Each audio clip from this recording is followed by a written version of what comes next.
तवज्जो और रुचि अगर दो आपकी उस क्षेत्र के साथ जुड़ी होती है, आप तरक्की बहुत जल्द और बखूबी कर लेते हैं। और अगर आपकी तवज्जो और रुचि उस क्षेत्र से जुड़ी नहीं होती है, आपके लिए वो पहाड़ जैसा है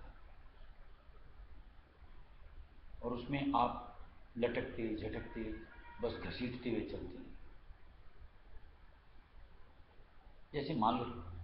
एक पढ़ाई का क्षेत्र समझ लो, बच्चों के हिसाब से बच्चों की अगर रुचि होती है पढ़ाई में, तवज्जो वहाँ जुड़ती है तो बड़ा इंटरेस्ट आता है।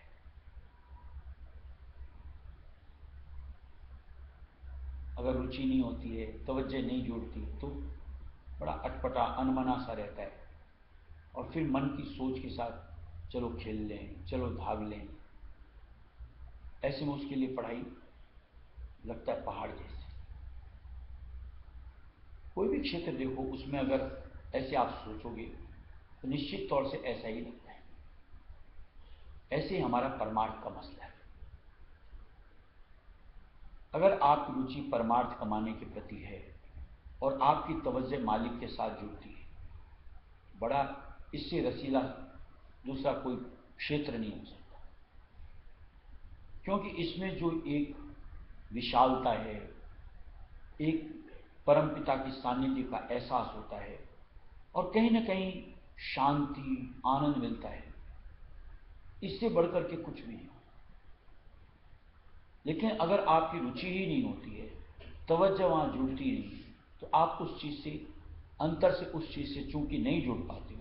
आपके लिए वो बड़ा पहाड़ जैसा लगता है, जटिलता लगती है, लगता है हमसे कमाया नहीं जाता। थोड़ा सा विचार करना चाहिए। जैसे जिंदगी के लिए हम किसी भी क्षेत्र को चुनते हैं, मजबूरन ही कहो। जैसे आज किसी को काम धंधा करना पड़ता है, किसी को खेती बाड़ी करनी पड़ती है, किसी को नौकरी करनी पड़ती है जिंदगी निर्वाह करने के लिए। चूंकि गृहस्थ है, साथ में जुड़ा हुआ, करना तो पड़ता है, चाहे हमारी सोच खेलकूद से लगी हो और कहीं दुनिया में जुड़ी हो, लेकिन आज गृहस्थ चलाने के लिए वो करना है तो करना है। ऐसे ही जब नर्तन धार लिया और मालिक की दया से सत्संग का ब्योत बन गया और वहां हमें समझ में आ गई कि परमार्थ कमाना हमारे लिए सबसे अहम मुद्दा होना चाहिए। चाहे मजबूरन ही कहो, हमको अपना जितना समय देना चाहिए उतना देना चाहिए। उसमें फिर ऐसा नहीं जैसे आज मान लो कि हम आज नहीं जाएंगे ड्यूटी, हम आज धंधे में नहीं जाएंगे, हम आज नौकरी नहीं जाएंगे, गृहस्थ की गाड़ी कैसे चलेगी? ऐसे ही अगर हमने मालिक की ड्यूटी में अपना समय न जोड़ा तो इस जिंदगी की गाड़ी आज घसटती हुई चलनी चाहिए, यानी काल जैसे हाके वैसे बढ़नी चाहिए, या हमें अपने तरीके से इसको मालिक के पथ पर बढ़ते हुए अपने लिए कुछ दुरुस्तता नहीं बनानी और उसके लिए मन में ठान लेना पड़ता है कि इतना तो देना ही है वक्त। अब उसमें चाहे आप ध्यान का कह दो, चाहे सुमिरन का कह दो, चाहे सत्संग का कह दो, ये वक्त अपने लिए हितकर मान करके कि आज अगर मैं ऐसा कुछ कर पाया, निर्वाह कर पाया मालिक के कहे अनुसार, तो निश्चित तौर से कहीं न कहीं मालिक का अंगीकार कर पाता। और निश्चित तौर से संत मत का मतलब यही है कि अगर मालिक का अंगीकार हो गया, हमारा बेड़ा पार। और इसमें जो ढुलमुल नीति अपनाता है, आलस्य प्रमाद दिखाता है, न तो ध्यान करना, न सुमिरन करना, न सत्संग करना, रात दिन दुनिया के हविष के अंदर में इधर से उधर बेतरतीब तरीके से दौड़ लगाना, नतीजा वही होता है जैसे बच्चों का देख लो, खाली खेलो कूदो मौज मस्ती करो, परीक्षा आती है तो फिर ऐसी जिंदगी के अंदर में मान लो हमने अगर मालिक की सुझाई राह के ऊपर अपने कदम नहीं रखे और अपनी नित्य नियम की प्रक्रिया को पूरी तरीके से बखूबी नहीं निभा, वही हसरा मार होने वाला है, यानी फेल, यानी 84 लाख लोग। अब आखिर क्या चाह रहे हैं, कैसे जिंदगी संवर सकती है, कैसे काल माया से छुटकारा हो सकता है, इसकी सुध लेनी चाहिए। और ये जितनी जल्द ली जा सके उतना जल्द फैसला करना चाहिए, क्योंकि जिंदगी का बचा खुचा जितना भी समय है उसको सार्थक करने की शुद्ध बन जाए बेहतर है।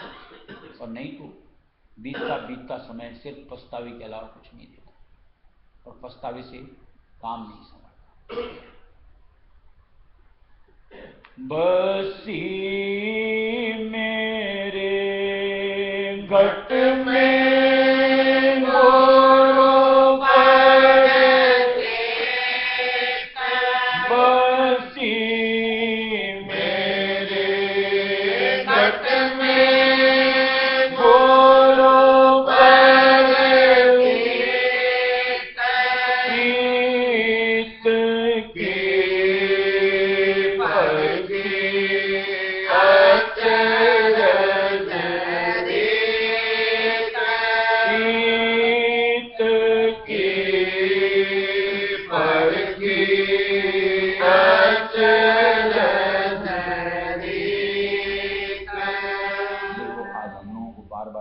टोकी की जाती है।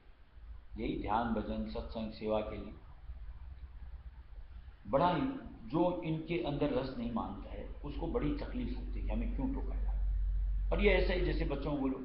चलो पढ़ने बैठो, बेचारा खेल रहा होता है उसको बोलो पढ़ने बैठो, निरस्ता लगता। ऐसी जिनकी वृत्ति मालिक के साथ नहीं जुड़ी होती अंतर से, उनके लिए अगर कहा जाता है बैठो बैठो बैठो, लगता है बड़ा यार झल्लाट का सा काम, यार कहाँ आराम से चद्दर तान करके सो रहे होते हैं, बोले उठो और बैठो। क्या बैठना, जो मजा खेलने कूदने में पढ़ने में थोड़ी होता, जो मजा सोने में हो भजन ध्यान करने में थोड़ी होता। लेकिन निश्चित तौर से जैसे मान लो जो गार्जियन होते हैं आज उनके भले के लिए बार बार टोकते हैं, ऐसे ही परमार्थ के हिसाब से हमारे गार्जियन हमारे गुरु होते हैं, और हमको बार बार वो चिताते रहते हैं, बार बार टोकते रहते हैं, तो निश्चित तौर से उसमें हमारा भला ही होता है। और जो आज उनके कथन को अपना हित का सोच करके उस अनुरूप बढ़ता चला जाता है, देखते देखते ऊपर का स्टेज दर्जा हासिल होता चला जाता है। और आज मालिक की शरण से जुड़ने का तात्पर्य यही होता है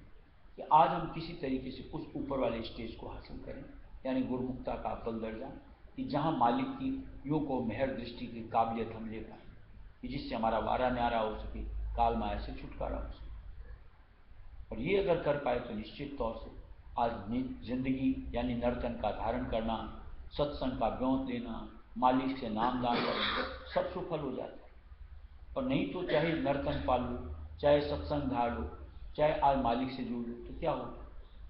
अगर प्रवृत्ति उसी अनुरूप बहती चली गई जिस तरीके से बहती थी, तो ये सारे सरंजाम जो भी मालिक की दया से बने निरर्थक चले जाते। मन कहाँ रुचि ही नहीं लेता, दुनिया की भाग दौड़ में लगता है कि बस इसी में सारे, कितनी धन दौलत माया कमा लो, कितने भोग विलास कर लो। अरे क्या होना है, ये धन दौलत माया, यहाँ की भोग विलास निश्चित तौर से हमारे लिए पतन का वसीला दिया गया है माया की तरफ से, काल की तरफ से। और हम भी बेवकूफ़ाना हरकत करते हुए उसी दौर अपने आप को दौड़ाते रहते हैं, तो निश्चित तौर से इसका खामियाजा भुगतना पड़ना पड़ता। और उसके लिए फिर तैयार हो, फिर उस वक्त त्राही त्राही मत मचाओ, अंतर से दुख मत मानो, फिर ये समझ में आ जाना चाहिए कि मैंने जैसा किया वो मेरा भोग आ रहा है, फिर हंस करके भोग, तब चीखना चिल्लाना। अन्यथा मालिक की दी गई शुद्ध को ले लो, अपना भला कर लो, धीरे धीरे काल के अंग से ही छुटकारा हो जाएगा, माया की यातनाओं से ही छुटकारा हो जाएगा। हमेशा हल्का फुल्का करके जब चाहो तब लंबी उड़ान भरो, मालिक की शरण में जुड़ो, आनंद ही आनंद है। नाम गुरु लागा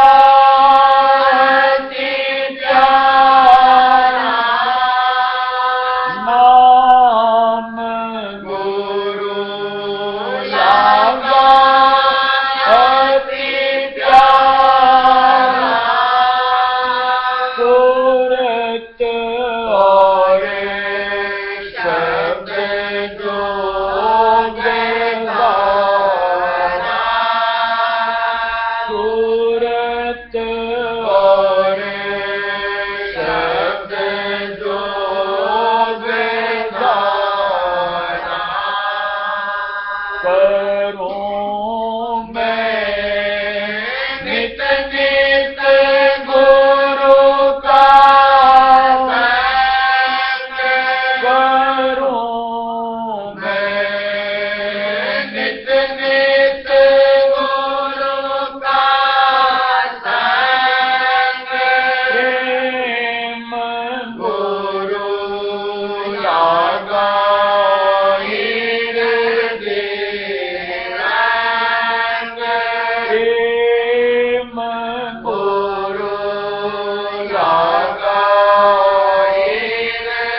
काले कर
होए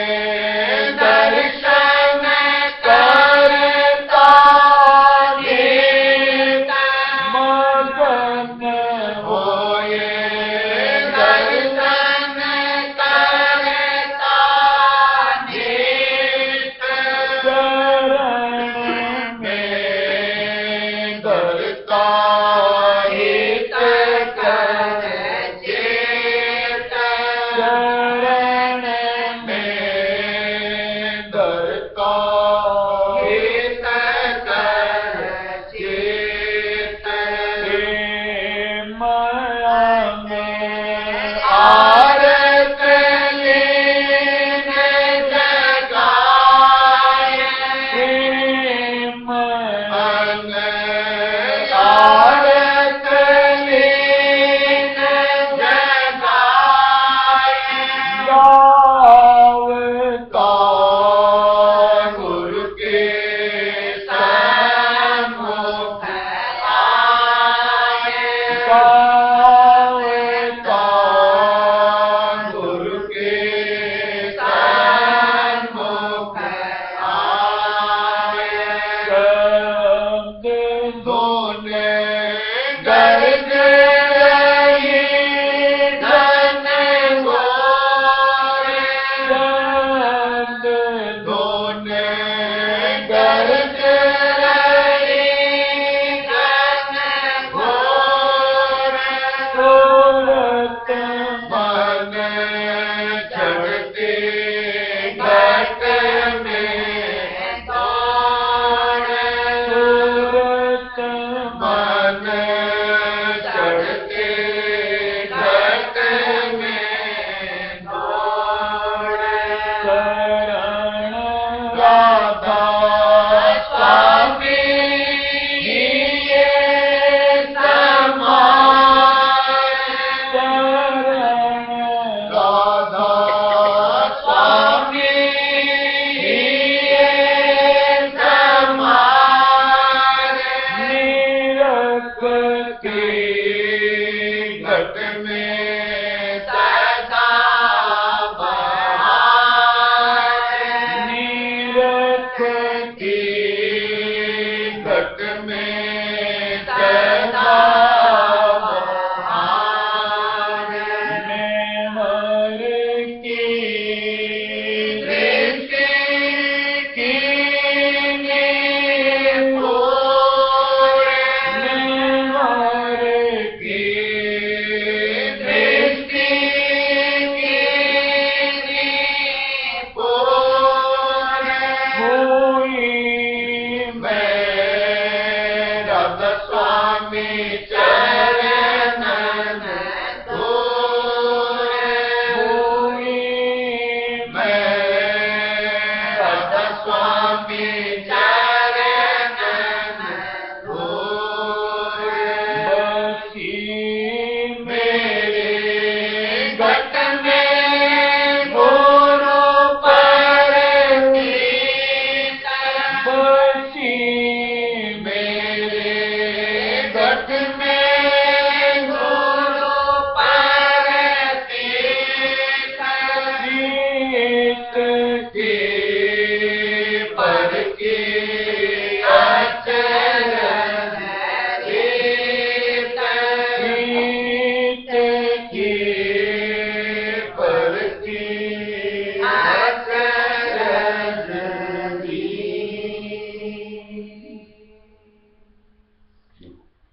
एक चीज तो समझ में आनी चाहिए कि आज कहीं पर मन के ऊपर थोड़ा सा भी दबाव अगर कोई झेल लेता है उसके लिए आगे आने वाला समय बेहतर हो जाए और जो जरा से भी मन की दाग को नहीं झेलता है, तड़प जाता है, छिटक जाता है, उग्र हो जाता है, मान लो उस वक्त उसको स्वच्छंदता महसूस हुई, लेकिन आगे आने वाला समय उसके लिए बर्बादी लिख करके लाता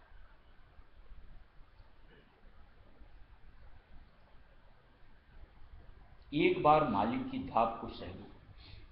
मन को कंट्रोल में ले लो, नाम से अपने आप को लो। आगे आपका जो समय आएगा ऐसा इजी आएगा, जिंदगी बड़ी सरलता के साथ सहूलियत के साथ बढ़ती हुई ठीक भजन, ध्यान, सुमिरन, मालिक की सेवा, बाहर अंतर हासिल कर रहा है। और वही अगर थोड़ी सी मालिक की दाब को नहीं झेल कर तड़पड़ाओ, छटक कर भागते रहो, इन्हें मुझे तो भजन ध्यान नहीं करना, मुझे तो सुमिरन नहीं करना, मुझे तो सत्संग में नहीं आना, आगे आने वाला समय काल की कठपुतली की तरह अपने आप को खेलते चलो, जैसे वो नचाए वैसे नाचते चलो। और उसका नतीजा क्या होने वाला है कि कर्म के तले इस तरीके से दब जाओ कि उसको भुगतान करने के लिए न जाने कितने चोले हमको इस मंडल में नीचे ऊंचे भुगतने के लिए धारने पड़ेंगे।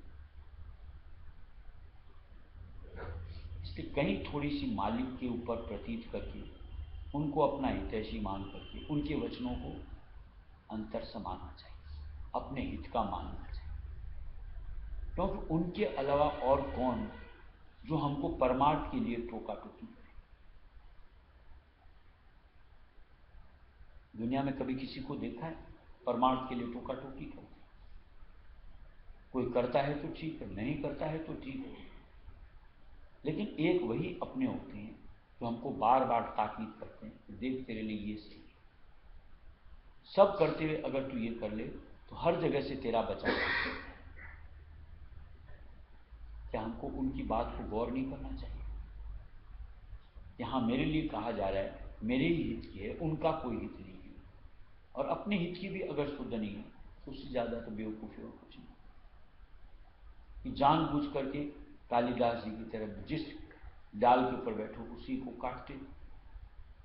कि आज मनुष्य देह हासिल हुई है और इसमें ऐसे खोटे खोटे कर्म करते चलो कि वो डाल टूट करके गिरेगी, नीचे गिरोगे चोट खानी पड़ेगी। कि ऐसे कर्म कर बैठोगे कि आज नरदेही से हाथ धो लोगे कि गधे, घोड़े, कुत्ते या पशु या पक्षी या न जाने ये कीड़े मकोड़े, अरे यार क्या जरूरत, क्यों तो ऐसे कर्म करें और क्यों वहां तक जा करके वो दुख उठाएं। कहीं संतों की नसीहत को मान कर आज नर्तन के भागीदार तो बने कि जहां से वापिस अपना परमार्थ आगे की तरफ तरक्की करने का एक अवसर तो हाथ लगे। इसलिए मन को ठिठकाना है, समझाना है कि देख तेरे हित की बात होगी, धार ले बेटा, अंतर से इस अनुरूप अपने आप को बना ले, थोड़ा सा मालिक के साथ चल ले, तेरा भी भला मेरा भी भला, यानी मन का भी व्रत का भी। दादा बार बार